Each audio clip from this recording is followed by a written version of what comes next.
Pandian store சீரியல்ல அடுத்து வர எபிசோட்ல நம்ம மீனாவுக்கு செந்தில் இருந்துட்டு ஒரு ஹேண்ட்பேக் வாங்கி தராங்க. மீனா அதை பார்த்த உடனே பயங்கரமாக ஷாக் ஆகுறாங்க. ஏற்கனவே புடவை வாங்கி கொடுத்துருக்கீங்க, இப்போ எதுக்காக பேக் வாங்கிட்டு வந்தீங்க? அது ரொம்ப பழசான மாதிரி தெரிஞ்சது, அதனால தான் இந்த பேக் வாங்கிட்டு வந்தேன் அப்படின்ற மாதிரி சொல்லி கொடுக்குறாங்க. அதுக்கு அடுத்து தான் மீனா வாங்கி பார்க்குறாங்க ரேட் எவ்வளோன்னு. அதில் 5000க்கு மேலே போட்டிருக்கு.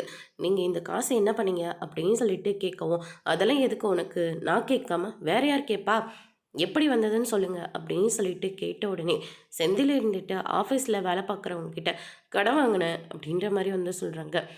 முதல் நாள் சேலரி வாங்குறீங்க, ஓகே, இப்போ கடன் வேற வாங்க ஆரம்பிச்சிட்டிங்களா நீங்கள் அப்படின்ற மாதிரி வந்து சொல்கிறாங்க. போதும், நீ அப்பா மாதிரி கிளாஸ் எடுக்காத அப்படின்னு சொல்லிட்டு செந்தில் வந்து சொல்லிடுறாங்க. அதுக்கு அடுத்ததாக அடுத்த நாள் வேலைக்கு கிளம்புறாங்க. பாண்டியன் கிட்ட அந்த வாட்சை கொடுறா அப்படின்ற மாதிரி கோமதி வந்து சொல்கிறாங்க.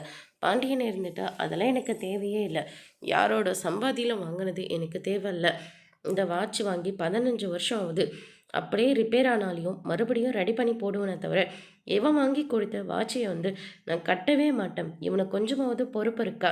இந்த பொண்ணு 10 லட்ச ரூபாய் லோன் போட்டு கொடுத்துருக்கு, அந்த லோனை அடைக்கணும்னு ஏதாவது அக்கறை இருக்கா? குடும்பஸ்தனா இவன் அப்படின்ற மாதிரி திட்டி விட்டுறாங்க. நம்ம செந்தில் இருந்துட்டு ரொம்பவே கோமாங்கன்னு கிளம்புறாங்க. மீனா இருந்துட்டு இனிமேல் இவர் இப்படி செலவு பண்ணாமல் நான் பார்த்துக்கிறேன் மாமா அப்படின்ற மாதிரி வந்து சொல்கிறாங்க. ஏதோ ஒன்று, நீ பார்த்துக்கோமா, இவனை நம்பி நீ வேறு 10 லட்ச ரூபாய் லோன் போட்டு கொடுத்துருக்க, அது எப்படியாவது சீக்கிரமாக கட்டி கழிச்சிருங்க அப்படின்னு சொல்லிட்டு நம்ம பாண்டியன் வந்து சொல்லிடுறாங்க. செந்தில் ரொம்பவே கோமா அங்கேருந்து கிளம்புறாங்க. மீனாவும் சமாதானம் பண்ணுறாங்க. அதோட இன்னைக்கான பிரம்ம முடிச்சிருக்காங்க.